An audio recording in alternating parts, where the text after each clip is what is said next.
मुझे सबसे पहले मंदिर का मुद्दा बताया। कई मेरे विरोधी थे जिन्होंने कहा कि ये मुस्लिम है और ये आप लोग का मंदिर नहीं बनवा के दे सकते। भाजपा के पार्षद थे जो बीच में ही छोड़ के चले गए। 1 नंबर वार्ड हो चाहे 4 नंबर वार्ड हो, मतलब 20 वार्ड से कोई भी मेरे घर राशन कार्ड के लिए आया, मैंने उनकी समस्याएं सुनी।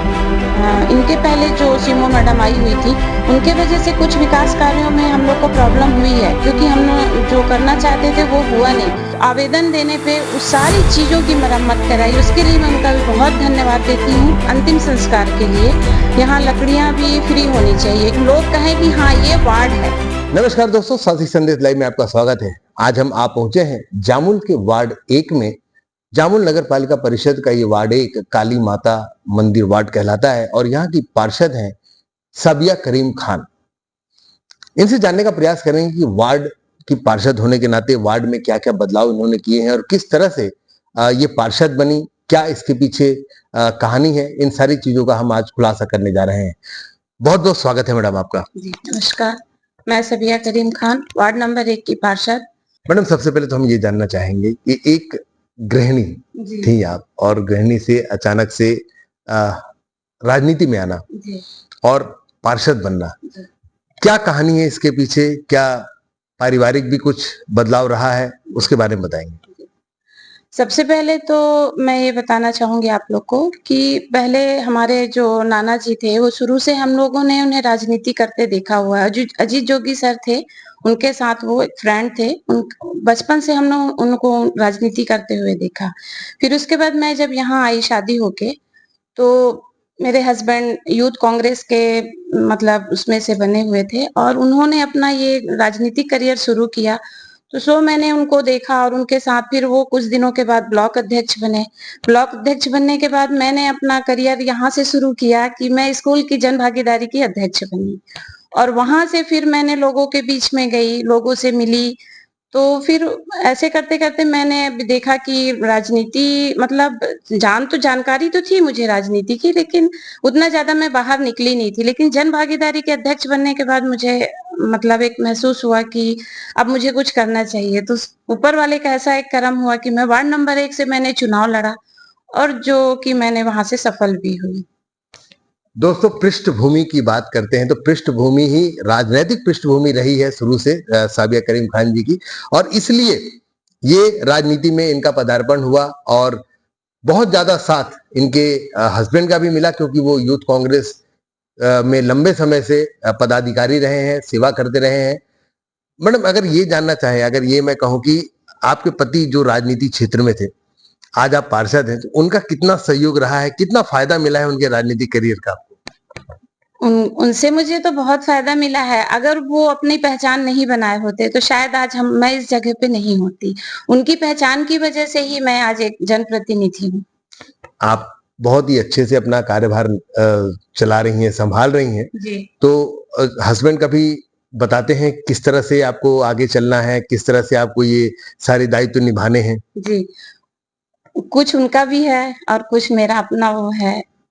बस ऐसे ही चल रहा है हम लोग का राजनीति। मतलब मार्गदर्शन बराबर मिलता है? बराबर देते हैं और कुछ कभी गलतियां होती है तो वो मुझे समझाते भी हैं, और जैसे मैं कुछ करना रहेगा तो उन्हीं से मार्गदर्शन तो वही देते हैं ना, मैं उनके पीछे हूँ। क्या बात है। तब इसके बाद हम आपसे ये जानना चाहेंगे कि जब आपने ये संभाला था, पार्षद जब आप बनी वार्ड 1 की, उस पहले कोई और पार्षद थे वार्ड में, जब आप पार्षद बनी तो क्या चुनौती थी आपके पास में? बहुत बड़ी चुनौती के तौर पे क्या चुनौती आई थी आपके सामने? सबसे बड़ी तो जातिवाद था वहां पे। नहीं, जातिवाद नहीं बोल सकती उसको मैं। अगर जातिवाद रहता तो शायद मैं वहां से चुनाव नहीं जीत पाती, है ना।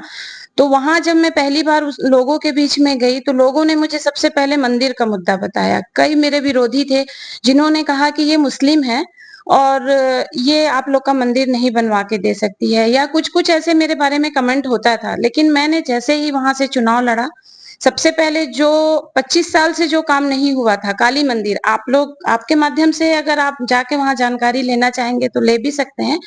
वो काम को मैंने उनको सफल करके दिया। आज वो मंदिर में पूजा हो रही है। विवाद था उस मंदिर में बहुत ज्यादा। वार्ड नंबर 1 में मैंने 3-4 जगह मंदिर का निर्माण कराया, सो आज सारी जगह में पूजा हो रही है और ऊपर वाले का करम है कि उन्होंने मुझे चुना सबसे बड़ी बात। और उस चीज में मैं उस चीज में सफल भी हुई। बस यही चुनौती थी मेरे लिए। दोस्तों, जनप्रतिनिधि को ऐसा ही सौम्य होना चाहिए।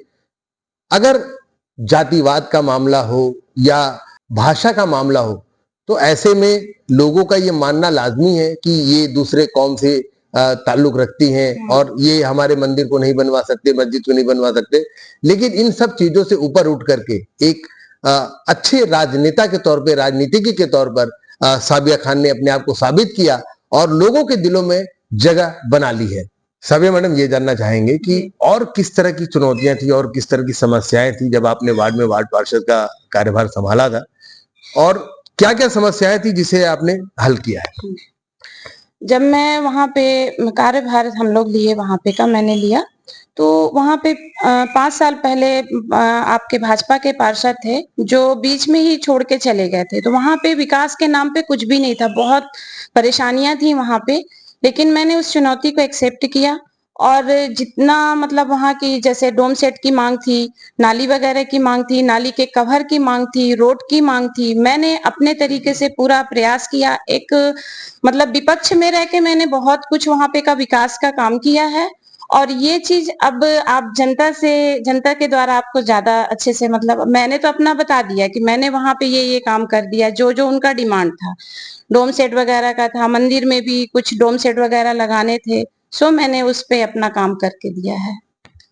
मैडम का कहना है कि मैडम ने अपनी जिम्मेदारियों को बखूबी निभाया है और यदि हम चाहें तो हम वार्ड की जनता से भी पूछ सकते हैं। बिल्कुल हम जाएंगे, वार्ड 1 का भी भ्रमण करेंगे और आपको वो खबर भी हम दिखाएंगे। जब हम भ्रमण करेंगे तो ये दूध का दूध और पानी का पानी हो जाएगा कि साबिया करीम खान ने इन 5 वर्षों में अपने वार्ड 1 नंबर वार्ड में क्या किया है और क्या नहीं किया है। मैडम, मूलभूत सुविधाओं की एक बात चलती है, लोग करते हैं पार्षदों से कि मूलभूत सुविधाओं में क्या, कुछ राशन कार्ड का मामला था आपके वार्ड में। जी। लोग बहुत परेशान होते थे क्योंकि राशन कार्ड बनाने में कुछ पैसे भी खर्च होते हैं और कई बार ऐसा सुनने में आया कि राशन कार्ड के लिए बहुत ज्यादा अमाउंट भी देना पड़ता है। जी। उसका क्या मामला था, बताएंगे मुझे थोड़ा? जो जनता मतलब जो जिनके पास राशन कार्ड नहीं था, वो मूलभूत समस्याएं थी। तो जब हम लोग को ये सब चीज की जानकारी हुई तो मैंने खुद से वो शपथ पत्र की मतलब उसमें एक शपथ पत्र लगता है राशन कार्ड पे, तो वो शपथ पत्र को मैंने घर पे स्टॉक किया और लोग जब आए मेरे पास कि राशन कार्ड बनाना है, मैंने उनसे उस शपथ पत्र के भी पैसे नहीं लिए, उनको फ्री में राशन कार्ड घर में फॉर्म भरा और पालिका में जमा करके मैं उनके घर तक राशन कार्ड पहुंचाई हूँ। और जैसे कोई ऐसा मेरा इशू नहीं था कि मैं 1 नंबर वार्ड से ही मेरे को अपने वार्ड के ही लोगों का बनाना है। मैंने 1 नंबर वार्ड हो चाहे 4 नंबर वार्ड हो, मतलब 20 वार्ड से कोई भी मेरे घर राशन कार्ड के लिए आया, मैंने उनकी समस्याएं सुलझाई है। क्या बात है दोस्तों, अपने वार्ड के साथ साथ दूसरे वार्ड में भी जो लोग नीडी थे, जिनको जरूरत थी, जो जरूरतमंद थे, उन्होंने भी जब भी पार्षद मैडम से संपर्क किया है, उन्होंने बिल्कुल आगे बढ़कर उनकी मदद की है। और विशेष तौर पे राशन कार्ड जो एक जरूरी चीज है, क्योंकि ये जामुल है, पालिका क्षेत्र जो है ये ग्रामीण बाहुल्य क्षेत्र है और यहाँ पर मजदूर वर्ग के लोग ज्यादा रहते हैं। इसे देखते हुए राशन कार्ड की महत्वता यहाँ ज्यादा बढ़ जाती है और इस महत्वता को देखते हुए निशुल्क राशन कार्ड बनाना और राशन कार्ड बनाने के लिए जो शपथ पत्र लगते हैं उसे भी निशुल्क उपलब्ध कराना, ये अपने आप में एक बहुत बड़ी बात है। आंगनबाड़ी की बात करते हैं मैडम, आंगनबाड़ी के लिए क्या है आपके वार्ड में, कितने आंगनबाड़ी हैं और एक आंगनबाड़ी की और जरूरत थी आप ऐसा कह रही थी, तो उसका वो कहाँ तक काम पहुंचा है? आंगनबाड़ी जब मैंने चुनाव लड़ा, लोगों ने मुझे बताया कि आंगनबाड़ी ढौर तालाब के पास एक है। तो मेरा वार्ड 3 भागों में बटा हुआ है, तो उस कारण से वहां के बच्चों को, एमपीबी के बच्चों को आने में ढौर तालाब तक बहुत दिक्कतें, छोटे बच्चे हैं, कभी एक्सीडेंट हो जाता है, तो ये सारे चीज मैंने एक आवेदन पालिका में दिया और वो प्रस्ताव वहां तक गया और वापिस भी आया। कुछ नाकामियों की वजह से, पालिका की कुछ गलती की वजह से वो सारे चीज हो चुके थे, लेकिन इनकी गलतियों की वजह से वो रिटर्न चला गया। अब बस मेरी एक यही है कि मैं अब एक बार फिर से एमपीबी चौक में एक आंगनबाड़ी लाने का प्रयास कर रही हूँ और मैं यही चाहूंगी कि जल्द से जल्द वो काम हो जाए आंगनबाड़ी का। क्या बात है, चलिए आंगनबाड़ी तो बिल्कुल आपके प्रयासों से हम भी चाहेंगे बिल्कुल जल्दी आए, क्योंकि बच्चों की शिक्षा दीक्षा जो शुरुआती होती है वो उसके लिए आंगनबाड़ी बहुत जरूरी और है। आंगनबाड़ी के लिए मैंने एसीसी से ढौर तालाब में एसीसी से मैंने एक आवेदन दिया कि बच्चों के लिए चेयर की व्यवस्था की जाए। तो वहाँ से मुझे वो व्यवस्था मिली। अभी मतलब सभी लोग मेरे पास और आंगनबाड़ी की जो मैडम है, उन्होंने भी फ़ोन किया कि मतलब वो जो चेयर आप वहाँ वितरण कराई हैं सीसी से, तो आप मुझे भी मतलब करवाइए, हमारे 6 नंबर वार्ड के हैं, 4 नंबर वार्ड से भी मुझे बोला गया। मैंने उसका भी प्रयास किया हुआ है, आवेदन लगाई हुई हूँ। अगर वो एसीसी उस चीज़ को कर ले तो उनको भी ये चीज़ प्राप्त हो सकता है। क्या बात है, क्या बात है, बहुत बढ़िया। मैडम, जो अधिकारी है जी। और जो सत्ता में सरकार है, बीजेपी की है, हुँ। कैसा समन्वय बन पाता है? उन लोगों का कितना सपोर्ट मिल पाता है? क्योंकि आप कांग्रेस से हैं, जी, नगर पालिका परिषद जामुल में विपक्ष की भूमिका पे हैं। जी। तो क्या इसका कोई असर आपके विकास कार्य में पड़ता है, वार्ड के विकास कार्य में? अ, वार्ड के विकास कार्य में मैंने अभी तक से तो जितना भी मतलब लिख के आवेदन वगैरह जैसे मैंने दिया, वो अभी तक से तो मेरा सही था। विकास में मेरे कोई कमी नहीं आई है। अभी जो अधोसंरचना वाला कार्य है, वो भी मैंने 15-20 लाख रुपए का लिख कर दिया हुआ है। अब ये 2 मंथ में ये देखना है कि अब लास्ट में इन लोग क्या करते हैं, ये मैं अब उतना कन्फर्म नहीं कर सकती। लेकिन हाँ, मेरा विकास कार्य भाजपा हो, कांग्रेस हो, ये मैं नहीं बोल सकती। मेरा तो मेरे वार्ड में काम हुआ है। मैं यहाँ पे इस चीज़ के लिए कहूँगी कि मेरे वार्ड में काम हुआ। चलिए, मैडम कह रही हैं कि सत्ता पक्ष जो है और अधिकारी कर्मचारी जो है नगर पालिका परिषद जामुल के, इनका बखूबी साथ मिला है। हाँ, और साथ शायद इसलिए भी मिला होगा कि राजनीतिक परिक्षेत्र जो है वो काफी हाँ। अच्छा रहा है, और जो इनके पति हैं वो जामुल में एक अच्छी भूमिका शुरू से निभाते आ रहे हैं। और उनका एक मानना ये है कि राजनीति में दल से ऊपर उठ करके एक व्यक्ति होने के नाते, एक इंसान होने के नाते, इंसानियत से आप जुड़िए तो आपकी राजनीति भी अच्छी रहेगी, और आप जिस पार्टी को बिलोंग करते हैं वो पार्टी का भी नाम जरूर होगा। अभी जो हमारे सीमो सर आए हुए हैं, इनके पहले जो सीमो मैडम आई हुई थी, उनके वजह से कुछ विकास कार्यों में हम लोग को प्रॉब्लम हुई है, क्योंकि हम जो करना चाहते थे वो हुआ नहीं। वो जो 2 साल हमारा खराब हुआ, मतलब आने-जाने में नया सीमो आ रहे हैं, फिर नए अधिकारी आ रहे हैं, उसमें हम लोग को बहुत थोड़ा-सा परेशानी हुई। लेकिन जब से नए सीमो सर आए हुए हैं, हमारे साहू सर जी, उनका मैं बहुत-बहुत धन्यवाद करूँगी। कभी भी उनसे हम लोग जिस चीज़ के लिए भी हम लोग मतलब अभी जब से प्रयास किए हैं, तो वो उन्होंने किया। अभी क्या हुआ था कि हमारे जामुल में क्या बोलते हैं, मंगल भवन के पास बहुत एक्सीडेंट हो रहे थे। तो हम लोग जाके उनसे उनको आवेदन दिए, सर उसको तुरंत एक्सेप्ट किए और एसडीएम सर को उन्होंने तुरंत इसका वो किया और वो आज मेरा काम चालू हो गया है ब्रेकर का। और उन्होंने उस चीज़ को स्वीकारा कि हाँ, यहाँ पर ये चीज़ चाहिए था, वो किया। और पालिका क्या बोलते हैं, हमारे मंगल भवन में पानी की व्यवस्था नहीं थी, पूरे नल टूटे हुए थे। कई बार मैंने आवेदन दिया कि आप जब वहाँ से इतने अमाउंट ले रहे हैं, 7,000 8,000 जो भी अमाउंट है आपका, आप ले रहे हैं, लेकिन वहाँ पे पानी की व्यवस्था ठीक नहीं है, सारे नल टूटे हुए हैं, पंखे पंखे पूरे खराब हैं। लोग मुझे बोलते हैं, जो भी वहाँ पे जाके अगर उसको बुक कराते हैं, तो ये सारी चीज़ मैं बोलते-बोलते थक गई, लेकिन किसी ने नहीं सुना। जब हमारे साहू सर आए, स्यूमो सर, उन्होंने एक आवेदन देने पे उस सारी चीज़ों की मरम्मत कराई, उसके लिए मैं उनका भी बहुत धन्यवाद देती हूँ। दोस्तों, जैसा कि मैडम बता रही हैं, कई बार अधिकारियों की जो सोच होती है, उस सोच की वजह से एक जनप्रतिनिधि को काफी सफर करना पड़ता है।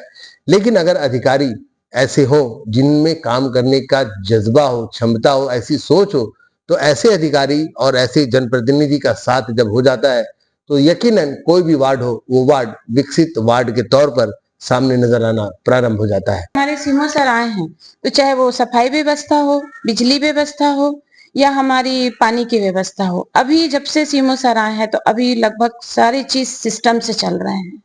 इतना तो मैं कहूँगी। जामुल पालिका के जो सीएमओ है साहू सर, उनका काफी योगदान रहा है। और मैडम का कहना है कि जब भी उन्होंने जो भी मांग की है अपने जनता को लेकर के, वो मांग उनकी हमेशा पूरी हुई है। मैडम, जामुल नगर पालिका परिषद जो है, इसका एकमात्र मुक्तिधाम है जो आपके वार्ड में आता है। जी। उसके उद्धार के लिए, उसके जीर्णोद्धार के लिए, उसमें उसमें विकास की अगर बात करेंगे तो किस तरह का आपने विकास उसमें कराया है और क्या चाह रही हैं आगे? जी। जब मैं चुनाव लड़ के आई तो वहाँ पे की स्थिति बहुत गंभीर थी, हमारे मुक्तिधाम की। वहाँ के लोगों ने बताया कि यहाँ पर कोई चीज़ की सुविधा नहीं है, तो हम लोग सबसे पहले तो वहाँ बाउंड्री वॉल कराए, फिर उसके बाद वहाँ पे बोर हुआ। बोर होने के बाद डोम सेट भी वगैरह भी थोड़ा-सा खराब थे, उसका भी हमने उसका भी पूरा प्रयास करके उसको भी लाके उसका भी काम पूरा कंप्लीट करवाए। अभी वहां पर 35 लाख रुपए आया हुआ है, जिसका वहां पे पेवर ब्लॉक और कुछ पानी की भी वहां पे थोड़ा व्यवस्था अभी बोर हो गया है, लेकिन वहां पे कुछ कमी है, उसका भी उसमें हो जाएगा, टेंडर हो चुका है। और हमारा प्रयास ये है कि इतना कुछ हो चुका है तो जैसे अंतिम संस्कार के लिए यहाँ लकड़ियां भी फ्री होनी चाहिए, क्योंकि जो 2000 अमाउंट मिल रहा है लोगों को, तो वो जो गरीबी रेखा के 2006-7 के सर्वे सूची में जिनका नाम आता है उनको दिया जाता है, और जो 2006-7 के सर्वे सूची में नहीं है उनको इसका लाभ नहीं मिल पाता, जिससे उनको बहुत दिक्कतें होती है। तो हमारा यही प्रयास है कि हम लोग उसको फ्री करा सकें। और एक जहाँ पे आप मतलब मुक्तिधाम एक और है एमपीवी में, वहां पे एक पाटने वाला है, और वहां पे हम लोग एक डोम सेट बना चुके हैं। वहां मतलब पाटने वाली जगह पे मेरा पहला ही काम वहां पे था कि वहां पे भी एक डोम सेट तैयार हो गया था। कुछ कमियों की वजह से वहां पे अभी नहीं हुआ है, उसका भी मेरा प्रयास जारी है कि उसको भी जल्द से जल्द लिख के हम लोग दे चुके हैं, वो भी जल्द से जल्द वो भी काम हो जाएगा। दोस्तों दोनों ही जगह, चाहे वो कब्रिस्तान हो चाहे वो मुक्ति धाम हो, दोनों ही जगह एक बहुत ही खास जगह मानी जाती है जहां लोगों को मुक्ति मिलती है। और वो मुक्ति मिलने का जो रास्ता है वो आसान करने के लिए मैडम बहुत प्रयास कर रही हैं, और यकीनन इनका प्रयास सफलता की ओर भी नजर आ रहा है। और जल्द ही ऐसा हो सकता है कि जामुल पालिका का जो कब्रिस्तान है या फिर जो मुक्ति धाम है, यहाँ पर जिस चीज की जरूरत पड़ती है, चाहे वो लकड़ियां हो, चाहे वो पाटने के लिए लकड़ी के तख्ते हो, ये सारी चीजें आने वाले समय में निशुल्क उपलब्ध हो सकती हैं। मैडम, कोई एक ऐसा सपना जो इन 5 सालों में आपने देखा हो कि कुछ ऐसा करना है वार्ड वासियों के लिए, जो अभी तक नहीं हो पाया हो, ऐसा क्या है? वार्ड वासियों के लिए मैंने जो सोचा है वो अभी नहीं हुआ है, और मुझे वो करना है कि लोगों को जो अभी भी नाली रोड से दिक्कत हो रही है, अभी भी कई जगह ऐसे बचे हुए हैं जो मैं अभी उसको कर नहीं पाई हूँ। तो मेरा प्रयास ये है कि सारी जो नाली है कवर पूरा कंप्लीट होना चाहिए। पानी की व्यवस्था, अभी भी बहुत ऐसे लोग हैं जो बाहर नल लगा हुआ है, उनको वो मतलब अमाउंट इतना ज्यादा है कि गरीब है, उसको वो नहीं कर पा रहे हैं। तो मेरा प्रयास यही है कि घर घर नल, जो हमारे गुरुजी के द्वारा किया गया था घरों घर नल, लेकिन वो बंद कर दिया गया पेची मंत्री के द्वारा। तो मेरा प्रयास तो यही रहेगा सर कि अगर नल की व्यवस्था भी घरों घर हो जाए, नाली पूरी कवर हो जाए, मेरा बस यही प्रयास है कि लोग कहें कि हाँ ये वार्ड है, वहां पे लोगों को दिक्कत नहीं होनी चाहिए। बस यही मेरा एक वो है कि अच्छा स्वच्छ सुंदर बने, बस यही चाहती हूँ मैं। नगर पालिक परिषद का जो वार्ड 1 है वो एक मॉडल के तौर पे बनाना चाह रही हैं मैडम, और चाहती हैं कि ऐसा वार्ड हो जिसमें वार्ड वासियों को किसी प्रकार की समस्या ना हो। कुछ चीजें हैं, कुछ काम है जो आपने सुना, जो मैडम ने बताया कि ये काम करना है मैडम, लेकिन अगर जो अब चुनाव आने वाला है, इस चुनाव के बारे में अगर हम बात करें, तो अगर आरक्षण आपके पक्ष में हुआ, क्योंकि आज आरक्षण पे ही खेल पूरा, अगर आपके पक्ष में हुआ तो दोबारा आप लड़ेंगी चुनाव, और अगर लड़ेंगी तो जनता का प्यार मिलेगा? चुनाव तो मैं लड़ूंगी, और रही बात जनता की प्यार की, तो जैसे मैंने काम किया है वहां पे, तो मुझे तो ऐसा लगता है कि जनता मुझे चुनेगी। और बाकी अब ये सारे चीज जैसे मैंने पहले भी कहा, ये आपके ऊपर डिपेंड है कि क्या मुझे जनता चुनेगी, वो आप मुझे बताएंगे अब। क्या बात है। अगर आरक्षण के पेंच में कहीं आरक्षण में अगर कहीं गलती नहीं हुई और वापस से आरक्षण मैडम के पक्ष में होता है, तो बिल्कुल मैडम चुनाव लड़ेंगी। और यकीनन जिस तरह का काम इन्होंने किया है, जो सबसे बड़ी चुनौती जो हमने आपको शुरू में बताई काली मंदिर की, जो इन्होंने अपने दम पर पूरा किया। और दोस्तों आपको बता दें, वो काली मंदिर पिछले 15 से 20 सालों से कोई भी पार्षद इस काम को नहीं कर पाया था। क्या पेंच था, क्या उसमें गलतियां थी, ये तो हमें नहीं पता, लेकिन मैडम ने बखूबी एक मुस्लिम होने के बाद भी उस काम को बहुत ही आसानी से और बहुत ही खूबसूरती के साथ इस काम को किया है। मैडम, चुनाव में अगर आप जीत जाती हैं, दोबारा अगर आपको मौका मिलता है, जी, क्या रहेगी प्राथमिकता आपकी? देखिए मैं जैसे पहले चुनाव लड़ी, लोगों के बीच में गई, लोगों ने मुझे जैसे मेरे से डिमांड किया कि हमको यहाँ पे ये चाहिए ये चाहिए, उसी तरीके से दोबारा मैं उस फील्ड पे फिर जाना चाहूंगी। और लोगों का जो डिमांड रहेगा मैं उसको पूरा करने का फिर से प्रयास करूंगी, जैसे अभी तक मैं जो करते आई हूँ, और आगे भी मैं उस चीज पे अपना मतलब वो करना चाहूंगी कि मैं करके दिखाऊं उस 5 साल में। क्या बात है। काम करने का जज्बा और सेवा का भाव अगर आपके दिल में हो तो यकीनन आप अपने कार्यों में सफल होती जाती हैं। और काम अगर करने की इच्छा ना हो तो आपका एक कार्यकाल ही वार्ड की जनता के लिए, भिलाई की जनता के लिए बहुत ही भारी पड़ सकता है। मैडम, आपका बहुत बहुत धन्यवाद, आपने बहुत अच्छा समय दिया और आपने अपने वार्ड के बारे में बताया। आपका बहुत बहुत धन्यवाद। Thank you sir. तो ये थी हमारे बीच में नगर पालिक परिषद जामुल के वार्ड 1 काली मंदिर वार्ड की पार्षद, जिन्होंने हमारे सभी सवालों के जवाब बहुत ही बेबाकी से दिए और कहा है कि इनका एक ही उद्देश्य है, एक ही ध्येय है, जनता की सेवा। और दोबारा अगर मौका मिला तो ये यकीनन जो इस कार्यकाल में जो सपने अधूरे रह गए हैं, जो कार्य अधूरे रह गए हैं, उन्हें जरूर पूरा करेंगी। तो कैसी लगी आपको ये खबर? जरूर अपनी राय हमें कमेंट बॉक्स में लिखकर जरूर बताएं। वीडियो को लाइक करें, शेयर करें, चैनल को सब्सक्राइब करें ताकि ऐसी खबरें आप तक हमेशा पहुंचती रहें। बने रहे ऐसी खबरों के लिए हमारे साथ और देखते रहे साथी संदेश लाइव। मैं हूं संतोष शर्मा, जामुल नगर पालिका परिषद क्षेत्र से।